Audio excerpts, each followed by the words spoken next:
Welcome all. I am Dr. Lakshmi Tripathi and I will be discussing on the topic stability of cycloalkanes. Cycloalkane stability was justified by or was elucidated by or was explained by Beer strain theory. So, let us start with the presentation.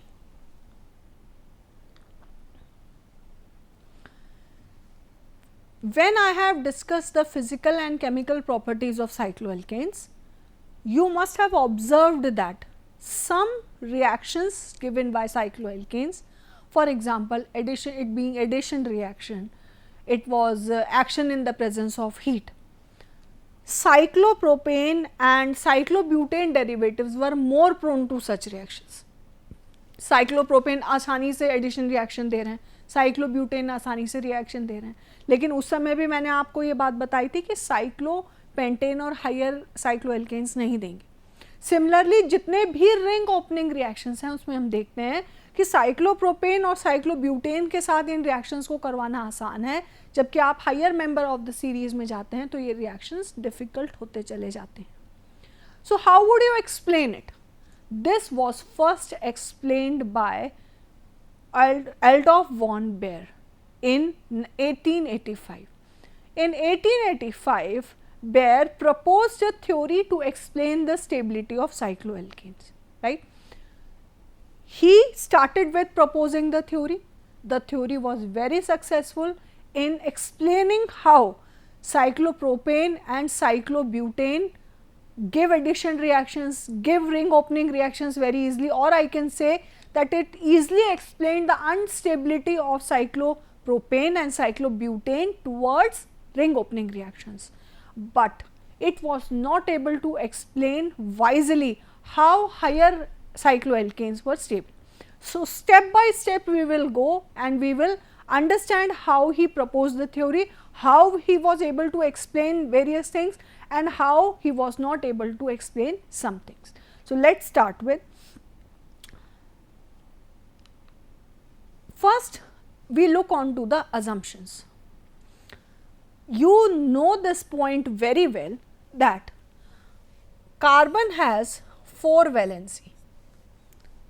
Organic chemistry आप पढ़ रहे हैं, ये बात हमें सबको पता है बहुत अच्छी तरह से कि carbon has 4 valencies and these valencies are directed towards the corner of a tetrahedron. This means that अगर मैं कार्बन के 4 बॉन्ड्स की बात करूं तो ये जो 4 वैलेंसी के बॉन्ड्स हैं they are approximately at an angle of 198.28 degrees, right. 198 नहीं 109.28 डिग्रीज अप्रोक्सीमेटली इस पे, और ये वो एंगल है जो कि एक रेगुलर टेट्राहेड्रॉन का होता है. What did Baeyer postulate? Baeyer postulated that any deviation of bond angle from normal tetrahedral will impose a condition of internal strain on the ring, right. अगर बॉन्ड एंगल 109 है, well and good, कोई strain नहीं आएगा, compound stable रहेगा. जैसे ही 109 के bond angle से आप डिविएट करते हैं, चाहे आप वाइडन करते हैं उसको, चाहे आप उसको नैरो करते हैं, स्ट्रेन प्रोड्यूस होता है और इस स्ट्रेन को रिलीफ करने के लिए रिंग मौका मिलते ही ओपन हो जाती हैं, टूट जाती हैं, क्लोज्ड चेन स्ट्रक्चर से ओपन चेन स्ट्रक्चर में आ जाती हैं. ठीक, इस पोस्टुलेट को देने के लिए ही अज्यूम्ड अ फ्यू थिंग्स. सबसे पहला अजम्पशन क्या था? सबसे पहला अजम्पशन उन्होंने किया कि सभी साइक्लोएल्केन्स प्लेनर हैं. Planar means they are on the same plane. For example, अगर आपके पास यहाँ पे 3 कार्बन का साइक्लोप्रोपेन है तो all the 3 carbons are lying on the same plane. सबसे पहला अजम्पशन इन्होंने लिया, बेयर ने दिया कि all cycloalkanes were planar. The angle through which each of the valence bond was deflected from the normal during the formation of cyclic ring structure was found. अगर मैंने सभी साइक्लोप्रोपेन्स के स्ट्रक्चर, साइक्लोएल्केन्स के स्ट्रक्चर को बनाया और ये एज्यूम किया कि वो प्लेनर थे, तो कोई भी साइक्लोएल्केन ये 109.28 डिग्रीज के बॉन्ड एंगल को सेटिस्फाई नहीं कर रहा था, या तो वो इससे वाइड होता था या वो इससे नैरो हो रहा था। तो क्या हो रहा था, in every ring there was a strain and this strain was called angle strain. इसको बेयर ने कहा angle strain, and angle strain determined the stability of the ring. Baeyer का ऐसा कहना था कि जितना ज़्यादा एंगल स्ट्रेन होगा उतना ही अनस्टेबल होगा रिंग, और जितना कम एंगल स्ट्रेन होगा उतना ही स्टेबल होगा ring. Maximum the angle strain, maximum is the unstability, minimum the angle strain, maximum is the stability, right. Angle strain को कैसे डिटरमाइन किया?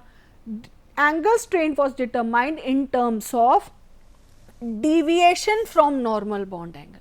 Deviation from normal bond angle was given by the formula D is equal to 1 by 2 109 degree 109.28 degrees minus A. What is A? A is the actual bond angle. A is the actual bond angle cycloalkanes had. A was the actual bond angle cycloalkanes had. इसका मतलब deviation from bond angle half है किसका? Difference between standard bond angle, जो कि एक carbon compound में normal tetrahedron structure के लिए होना चाहिए 109 degrees 28.28 degrees, minus angle strain जो एक्चुअली साइक्लोएल्केन्स में था। तो इस फॉर्मूले से कैलकुलेट हुआ deviation of bond from bond angle. जितना ज़्यादा डिविएशन है उतना ज़्यादा एंगल स्ट्रेन है, और जितना ज़्यादा एंगल स्ट्रेन था उतना ही अनस्टेबल रिंग हो रहा था। एक एक एग्जाम्पल से हम आगे समझते चले जाते हैं। First example we take of cyclopropane. In this structure you can see very well that cyclopropane एक ट्रायंगल का स्ट्रक्चर एज्यूम करता है। ट्रायंगल में अगर मैं देखूं, एक इक्विलैटरल ट्रायंगल का मैं देखूं, तो bond angle was 60 degree, bond angle was 60 degree, लेकिन नॉर्मल टेट्राहेड्रल एंगल कितना होना चाहिए? 109.28 डिग्रीज। इसका मतलब क्या है? नॉर्मल 109.28 डिग्री से 60 पे लाने के लिए उसे नैरो करना पड़ रहा है। देखिए, यहां से आपने अंदर की तरफ उसे नैरो किया और यहां से आपने उसे अंदर की तरफ नैरो किया। कितना नैरो किया ये कैसे आप पता लगाएंगे? ए आपका क्या है? 60 डिग्रीज है। ए डिविएशन का फॉर्मूला हमें पता है, deviation from normal angle half of 109.28 minus the normal angle. ए आपका आ जाएगा 60, तो यहां से डिविएशन कैलकुलेट हो गया 24.44 डिग्रीज का। मतलब 24.44 डिग्रीज डिविएट कर रहा है ये नॉर्मल टेट्राहेड्रल स्ट्रक्चर से। 24.44 डिग्रीज ये डिविएट करेगा, मतलब 24.44 डिग्रीज इसे अंदर की तरफ पुल किया गया है साइक्लोप्रोपेन बनाने के लिए। अंदर पुल किया गया, it has been pulled in, it has been pulled in to form the cyclopropane structure. बहुत पुल किया गया है, मतलब more the angle strain less stable is the ring. अब मैं इसको वहां अगर कोरिलेट करूं, मैंने कहा एडिशन रिएक्शन साइक्लोप्रोपेन बहुत आसानी से देंगे। क्यों? यहाँ पर एंगल स्ट्रेन बहुत ज़्यादा है, 24.44 डिग्रीज का एंगल स्ट्रेन है। जितना ज़्यादा एंगल स्ट्रेन उतनी अनस्टेबल रिंग। जब हम स्टेबल होते हैं तो हम अनस्टेबल होते हैं, तो हम स्टेबल स्ट्रक्चर में जाना चाहते हैं, स्टेबल फॉर्म में जाना चाहते हैं। यहाँ पर भी यही होगा, क्योंकि साइक्लोप्रोपेन रिंग अनस्टेबल है, उसमें 24.44 डिग्रीज का स्ट्रेन है, लीस्ट प्रोवोकेशन से वो ओपन हो जाएगी। नेक्स्ट एग्जांपल आप देखिए, साइक्लोब्यूटेन। अगर मैं साइक्लोब्यूटेन के स्ट्रक्चर को देखूं तो यहां पर नॉर्मल बॉन्ड एंगल है आपका 90 डिग्रीज। यहां बॉन्ड एंगल कितना है? 90 डिग्रीज। नॉर्मल टेट्राहेड्रॉन स्ट्रक्चर के लिए आपको कितना चाहिए? 109.28 डिग्रीज। फॉर्मूले से आप इसका डिविएशन निकालेंगे, आपको आ जाएगा 9.44 डिग्रीज, राइट। सो अब 24.44 के कंपैरिजन में यहाँ पर डिविएशन कम है। यहाँ पर कितना है 9.44, मतलब 9.44 डिग्रीज को अंदर पुल किया गया है कि आपकी साइक्लोब्यूटेन की क्लोज्ड रिंग स्ट्रक्चर बन सके। हेंस साइक्लोप्रोपेन के कंपैरिजन में यहाँ एंगल स्ट्रेन कम है। एंगल स्ट्रेन कम है मतलब साइक्लोब्यूटेन रिंग साइक्लोप्रोपेन से ज़्यादा स्टेबल है, राइट। अगला एग्जाम्पल मैं डिस्कस करूँ, साइक्लोपेंटेन। अब हमें इतना ज़्यादा डिटेल एक्सप्लेनेशन की ज़रूरत नहीं है, हम प्रिंसिपल समझ चुके हैं। बॉन्ड एंगल देखो एक्चुअली कितना है, स्टैंडर्ड टेट्राहेड्रल के बॉन्ड एंगल से उसको डेविएशन देखिए कितना है, और फिर एंगल स्ट्रेन निकालिए। एंगल स्ट्रेन जितना होगा अनस्टेबिलिटी उतनी ही ज़्यादा बढ़ेगी। साइक्लोपेंटेन में अगर मैं देखूं तो पेंटेन स्ट्रक्चर होने के कारण इसका नॉर्मल बॉन्ड एंगल 108 होता है। नॉर्मल टेट्राहेड्रल एंगल जिसको आप एम करना चाह रहे हैं वो कितना है, वो है 109.28। अगर मैं यहाँ पर डिविएशन निकालती हूँ it is only 0.44, it is only 0.44 degrees. इसका मतलब ये इतना कम एंगल स्ट्रेन है, इसलिए सिर्फ इसे 0.44 डिग्रीज पुल करना पड़ता है और साइक्लोपेंटेन की क्लोज्ड रिंग स्ट्रक्चर बन जाती है। सबसे कम एंगल स्ट्रेन है और सबसे ज़्यादा स्टेबिलिटी है, और ये साइंटिफिकली वैलिडेटेड भी है। साइक्लोप्रोपेन, साइक्लोब्यूटेन और साइक्लोपेंटेन में सबसे ज़्यादा स्टेबल जो कंपाउंड्स हैं वो क्या हैं, साइक्लोपेंटेन के हैं, right. So Baeyer was very successful in explaining the unstability of cyclopropane. Relative stability, relative क्यों मैंने कहा साइक्लोब्यूटेन को रिलेटिवली स्टेबल, वो भी अनस्टेबल है लेकिन साइक्लोप्रोपेन के कंपैरिजन में ज़्यादा स्टेबल है, इसलिए मैंने उसे कहा रिलेटिव स्टेबिलिटी। लेकिन good stability of cyclopentane, cyclopentane was very stable. क्यों था very stable, because very very less angle strain was present है।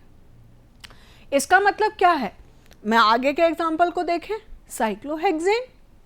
अगर मैं साइक्लोहेक्सेन को देखती हूँ तो एक cyclic 6 chain open close structure बनाने के लिए बॉन्ड एंगल होना चाहिए 120 डिग्रीज। नॉर्मल टेट्राहेड्रल एंगल जिसको आप एम कर रहे हैं वो है 109.28 डिग्रीज। इसका मतलब यहाँ पर साइक्लोहेक्सेन की सीरीज बनाने के लिए उसे 120 डिग्री ब्रॉडन किया गया है। उसे क्या किया गया है, 128 डिग्री ब्रॉडन किया गया है। यही बात यहाँ पे लिखी भी हुई है कि it was widened to, normal tetrahedral angle 109.28 degrees है, 120 लाने के लिए उसको 120 ये ब्रॉडन किया गया। कितना ब्रॉडन किया गया उसे आप एंगल स्ट्रेन से समझेंगे। ये देखिए एंगल नॉर्मल है 120 डिग्रीज का, डिविएशन निकाला तो डिविएशन निकला minus, minus shows that it was not pulled in, it was pulled out, it was widened out. तो यहाँ पर -5 डिग्रीज 5.16 डिग्रीज उसको ब्रॉड किया गया। इसका मतलब according to Baeyer it is also deviating from the normal tetrahedral angle. भाई pull इन नहीं किया गया, मतलब पुल आउट तो किया गया, 109.28 डिग्री सेल्सियस से तो दूर है, तो इसे भी पेंटेन से लेस स्टेबल होना चाहिए। This is what we are discussing from the first slide ना। जितना एंगल स्ट्रेन कम है, जितना deviation from normal tetrahedral angle कम है, उतना ज़्यादा स्टेबल कंपाउंड है। यहाँ पर साइक्लोपेंटेन में सिर्फ 0.44 डिग्रीज का एंगल स्ट्रेन था तो वो मैक्सिमम स्टेबिलिटी दिखा रहा था। यहाँ पर भले पुल आउट किया गया लेकिन फिगर तो -5.16 पे चली गई, तो it should B according to the postulate of Baer it should be less stable than cyclopentane, but this does not happen. Angle strain को अगर मैं देखूं, यहाँ से मैं समराइज कर रही हूँ सारे वैल्यूज को, अगर मैं एंगल स्ट्रेन को देख रही हूँ तो cyclopropane maximum angle strain 25.44, butane का उससे कम, सबसे ज़्यादा अनस्टेबल, उससे ज़्यादा स्टेबल था साइक्लोब्यूटेन। साइक्लोपेंटेन सबसे कम एंगल स्ट्रेन है 0.44 है मैक्सिमम स्टेबिलिटी। फिर साइक्लोहेक्सेन की बढ़ती है, अब यहाँ से बढ़ने लग जाती है अनस्टेबिलिटी, ये -9 और फिर ये बढ़ के आ जाता है 12। तो अगर मैं बेयर-स्टेन थ्योरी की तरफ चलती हूँ, बेयर के पोस्टुलेट्स की तरफ चलती हूँ, तो मैक्सिमम स्टेबिलिटी दिखाई जानी चाहिए सिर्फ, I am sorry, maximum stability दिखाई जानी चाहिए सिर्फ साइक्लोपेंटेन की। इसके अलावा जितने हैं, चाहे वो साइक्लोब्यूटेन, साइक्लोप्रोपेन हो, ऊपर के हों, चाहे वो नीचे के कंपाउंड्स हो, cyclohexane, cycloheptane, cyclooctane, they all should be unstable. And this here comes the merits and demerits of the postulate. So first we are going to discuss the merits. क्या मेरिट है? सबसे पहला मेरिट तो यही है कि भाई अनस्टेबल क्यों थे साइक्लोप्रोपेन, बहुत अच्छी तरह से एक्सप्लेन किया। साइक्लोप्रोपेन में एंगल स्ट्रेन ज़्यादा है, जितना ज़्यादा एंगल स्ट्रेन है उतना ही रिंग लेस स्टेबल है। लीस्ट प्रोवोकेशन, ज़रा सा अगर आप क्लोरोफॉर्म के साथ ब्रोमीन की रिएक्शन करवा देंगे डार्क में, तुरंत रिंग ओपन होके ओपन चेन बना देगा। रिंग ओपनिंग रिएक्शंस, मतलब cyclopropane goes ring opening reactions very easily. So we know this very well. Any theory you can postulate, but there should be suitable scientific evidence to support your assumption, right? So cyclopropane के साथ there was suitable scientific evidence कि because ring opening reactions were very fast, Beer-Stein theory well explained the instability of cyclopropane. On similar grounds, stability status of cyclobutane were also explain. भाई क्योंकि इसका strain cyclopropane से कम था, इसलिए relatively ये stable था, ज़्यादा रिलेटिवली ये ज़्यादा स्टेबल था। तो साइक्लोब्यूटेन रिंग ओपनिंग रिएक्शन करवाने के लिए एक्सपेरिमेंटल कंडीशंस आपको और रिजिड करनी पड़ेगी। साइक्लोप्रोपेन के कंपैरिजन में साइक्लोब्यूटेन में जो एक्सपेरिमेंटल रिएक्शंस कंडीशंस हैं जिसमें साइक्लोब्यूटेन रिंग ओपनिंग रिएक्शन जाएगा, वो आपको और ज़्यादा रिजिड करनी पड़ेगी यहाँ पे। तो वाई? बिकॉज साइक्लोप्रोपेन के कंपैरिजन में cyclobutane was much more stable, right. Third merit क्या हमने डिस्कस की? साइक्लोपेंटेन वेल और आई शुड से very well explain. How cyclopentane the most stable of cycloalkanes. How come? Why? सबसे कम एंगल स्ट्रेन है, सबसे कम एंगल स्ट्रेन था इसमें, इसलिए हमने क्या देखा, इसमें कितना एंगल स्ट्रेन था, अभी जब हमने प्रीवियस स्लाइड में कैलकुलेट किया तो इसमें कितना एंगल स्ट्रेन आया, सिर्फ 0.44 डिग्रीज का आया, ओनली 0.44 डिग्रीज। तो क्योंकि ओनली 0.44 डिग्रीज का एंगल स्ट्रेन है, इसका जो स्ट्रक्चर है ओपन 5 चेन स्ट्रक्चर बनाने के लिए जो नॉर्मल बॉन्ड एंगल बनता है वो नॉर्मल टेट्राहेड्रल से वेरी क्लोज है, इसलिए ये वेरी स्टेबल है। अब साइंटिफिक एविडेंस की अगर मैं यहाँ पर बात कर रही हूँ तो very very difficult to make them undergo ring opening reactions, और I should say they do not undergo ring opening reactions. तो ये बिल्कुल भी जल्दी से रिंग ओपनिंग रिएक्शंस नहीं देते हैं। साइक्लोप्रोपेन लीस्ट प्रोवोकेशन पे दे देते हैं, उनसे ज़्यादा रिजिड एक्सपेरिमेंटल कंडीशंस करनी पड़ेंगी अगर साइक्लोब्यूटेन को कराएं, और अगर आप साइक्लोपेंटेन को कराते हैं तो बिल्कुल भी ये रिंग ओपनिंग रिएक्शन नहीं देंगे जल्दी, क्योंकि ये बहुत ज़्यादा स्टेबल होते हैं। तो these were the merits of bear-stand theory, but some issues remain unexplained, and here comes the limitations of the theory. What are the limitations? The theory was incapable of explaining the stability of cyclohexane and higher analogues. Theory के अनुसार क्योंकि cyclohexane और higher analogues जो थे वो और ज़्यादा deviation दिखा रहे थे नॉर्मल टेट्राहेड्रल एंगल से। ये अलग बात है कि इनको पुल इन नहीं करना पड़ा था, इन्हें पुल आउट करना पड़ा था या इन्हें वाइडन करना पड़ा था, लेकिन डिविएशन तो था। तो नॉर्मल 109.28 डिग्रीज के टेट्राहेड्रल एंगल से क्योंकि ये ज़्यादा डिविएशन दिखा रहे थे, तो बेयर्स के अनुसार इनको और ज़्यादा अनस्टेबल होना चाहिए था, मगर ऐसा नहीं था।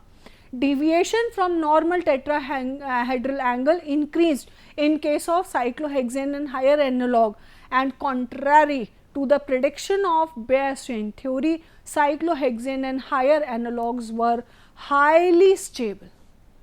बेयर ने पोस्टुलेट किया इन्हें अनस्टेबल होना चाहिए, लेकिन जब हमने साइंटिफिक एविडेंस के साथ उनको कंबाइन किया, हमने साइंटिफिक एविडेंस देखा है कि क्या साइंटिफिक एविडेंस सपोर्ट कर रहे हैं थ्योरी को, तो साइंटिफिक एविडेंस इस थ्योरी को सपोर्ट नहीं कर रहे थे, और cyclohexane and other were very stable, other cycloalkanes were very stable, and they also did not undergo the ring opening reactions, right? So यहाँ से फाइनली फिर हम क्या कंक्लूड कर पाए, यहाँ से अगर मैं बेयर स्ट्रेन थ्योरी को देखूंगी तो यहाँ से हम फाइनली ये कंक्लूड कर पाए हैं कि Baeyer strain theory was very easily explained how cyclopropanes, cyclobutanes and other compounds, the lower alkanes, cyclopropane and cyclobutanes were unstable. Cyclopentane was very stable, but when they came on to cyclohexane and higher members, they were stable. But Baeyer का ये कहना था उन्हें unstable होना चाहिए, but उसकी जो theory थी उसको साइंटिफिक एविडेंसेस ने सपोर्ट नहीं किया.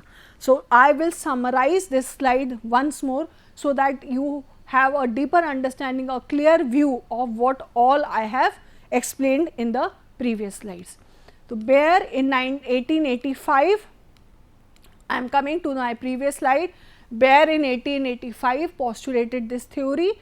This theory he postulated just because to explain the stability of alkanes. How did he start? He said that the normal tetrahedral angle, जो normal tetrahedral angle है carbon के बीच में, वो 109.28 डिग्री सेल्सियस है. कोई भी क्लोज्ड चेन स्ट्रक्चर जो इस नॉर्मल एंगल से डिविएट करेगा वो अनस्टेबल होगा. जितना नॉर्मल स्ट्रक्चर से अनस्टेबिलिटी बढ़ेगी उतनी ही ईजिली वो रिंग ओपनिंग रिएक्शंस देंगे. इसके लिए फॉर्मूला दे दिया इसने. क्या फॉर्मूला था कि deviation from normal tetrahedral D is half of the difference between 109.28 degrees and the actual angle. एक एक करके अगर मैं एक्सप्लेन करूं, यहाँ साइक्लोप्रोपेन में नॉर्मल एंगल 60 डिग्रीज है, डिविएशन कैलकुलेट हुआ 24.44 degrees, very unstable. Maximum angle deviation, maximum angle strain, very unstable compound, easily undergoes ring opening reaction as explained by scientific evidences also. Baer-Stein theory correct, checked in case of cyclopropane. Cyclobutane की अगर मैं बात करूं, relatively stable, ठीक, 90 degrees का bond angle ये बनाता है, 109 का आपको चाहिए, only 9.44 degrees angle strain, only 9.44 degrees deviation, less angle strain, relatively stable. Relative word क्यों यूज किया गया है? क्योंकि साइक्लोप्रोपेन के कंपैरिजन में ये ज़्यादा स्टेबल है, इसलिए रिलेटिवली स्टेबल. मैंने ये नहीं कहा कि ये स्टेबल है, रिलेटिवली स्टेबल. अब साइक्लोब्यूटेन को अगर आप रिंग ओपनिंग रिएक्शंस करवाएंगे तो आपको और ज़्यादा रिजिड एक्सपेरिमेंटल कंडीशंस देना पड़ेगा. Third case if I discuss, cyclopentane, very stable, easily you can understand this. आप क्लोज्ड 5 रिंग स्ट्रक्चर बनाएंगे, नॉर्मल एंगल कितना आ जाता है आपका 108 डिग्री सेल्सियस, और चाहिए कितना 109.28 डिग्री सेल्सियस. कितना डिफरेंस है? मात्र 0.44 degrees, only 0.44 degree, very less deviation from normal tetrahedral angle, high amount of stability because very less angle strain, very less angle strain, very less pull करना पड़ता है bonds को अंदर. जहां साइक्लोप्रोपेन में 24 पुल करना पड़ेगा, साइक्लोब्यूटेन में 9 पुल करना पड़ेगा, यहाँ सिर्फ 0.4 पुल करके आप मेंटेन स्ट्रक्चर बना लेते हैं. क्योंकि एंगल स्ट्रेन बहुत कम है, ये बहुत स्टेबल हैं और बिल्कुल भी रिंग ओपनिंग रिएक्शंस नहीं देते हैं. अगर मैं इसी थ्योरी पे आगे बढ़ती तो साइक्लोहेक्सेन फिर अनस्टेबल हो जाना था. क्यों? क्योंकि यहाँ पर तो 120 का एंगल बन रहा है और चाहिए कितना था 109. 120 से ब्रॉड वाइड पुल आउट करना पड़ रहा है जो आप 120 का एंगल स्ट्रेन अचीव करेंगे. तो यहाँ पर कितना पुल आउट करना पड़ रहा है 5 डिग्रीज एंड 5.16 डिग्रीज आपको पुल करना पड़ रहा है. तो it should be more unstable, लेकिन ऐसा नहीं था. Here Baer-Stein theory failed. Cyclohexanes and all. अब भाई मान लीजिए साइक्लोहेक्सेन के बाद आप साइक्लोहेप्टेन में जाएंगे, तो साइक्लोहेप्टेन में ये और ब्रॉड हो जाएगा, एंगल्स और ब्रॉड हो गया, स्ट्रेन बढ़ा। साइक्लोऑक्टेन में और ब्रॉड हो जाएगा, तो जैसे जैसे हायर में जाते चले जाएंगे तो ये ब्रॉड होता चला जाएगा, एंगल स्ट्रेन बढ़ता जाना था। यहाँ पर आप देख भी सकते हैं साइक्लोप्रोपेन साइक्लोब्यूटेन वेल एक्सप्लेन्ड है, साइक्लोपेंटेन भी वेल एक्सप्लेन्ड है, लेकिन हेक्सेन हेप्टेन ऑक्टेन इसमें आप आसानी से देख सकते हैं कि किस तरह से bond angle deviation from bond angle बढ़ता जा रहा है, एंगल स्ट्रेन बढ़ता जा रहा है। पॉजिटिव नेगेटिव साइन से बस इतना मतलब है, positive pulled inwards, negative pulled outwards, तो एंगल स्ट्रेन बढ़ता चला जा रहा है, एंगल स्ट्रेन बढ़ता चला जा रहा है। तो बेयर्स के थ्योरी को अगर मैं देखती तो बेयर्स के अनुसार ये अनस्टेबल होने थे। अनस्टेबल होने का मतलब ये है आसानी से कोई भी रिंग ओपनिंग रिएक्शंस हैं। What is unstability? If you say unstability is the probability of compound to achieve a stable state. Unstable compound have more probability, everybody, you, I, everyone in this universe is moving towards stability. Am I right or not? Right? Everybody is moving towards stability, stable होना चाहते हैं, ऐसे organic compounds भी stable होना चाहते हैं। Angle strain है, चाहे वो ब्रॉड हो चाहे वो नैरो होने पे एंगल स्ट्रेन बन रहा हो, अगर उसको रिंग ओपन होके स्टेबिलिटी मिल जाती है, it will undergo chemical reactions which will lead to the ring opening of the cycloalkane series. So this was postulated, this was also postulated in the case of cyclohexane, cycloheptane and cyclooctane, where angle strain were respectively minus 5.16 degrees, increasing, they are increasing. Cycloheptane it is minus 0.933 minus 0.933 degrees, and cyclooctane it is minus 12.46 degrees. But this was not the case. But this was not the case. Here Baer was not able to explain, he was incapable of explaining how cyclohexanes and all other higher analogues, when it was experimentally observed that cyclohexane and all other cyclic analogues are very, very stable. They did not go ring opening reactions easily. So Baer was not able to explain the relatively high stability of cyclohexanes and higher analogues, and hence he was not able to explain why they did not undergo ring opening reactions. But on contrary to this, he very well explained the instability or ring opening property of cyclopropane. He also very well explained how cyclobutanes will also undergo ring opening reactions, although some rigid experimental conditions would have been applied here. But finally, he was very, very successful in explaining how cyclopentane was very stable.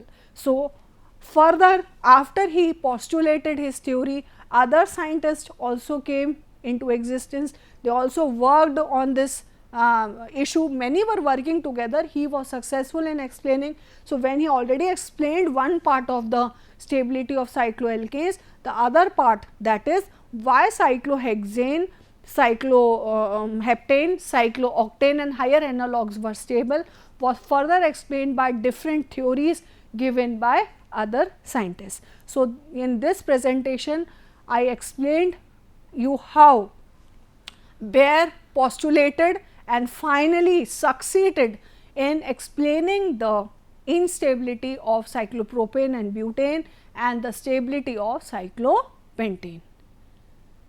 Thank you very much.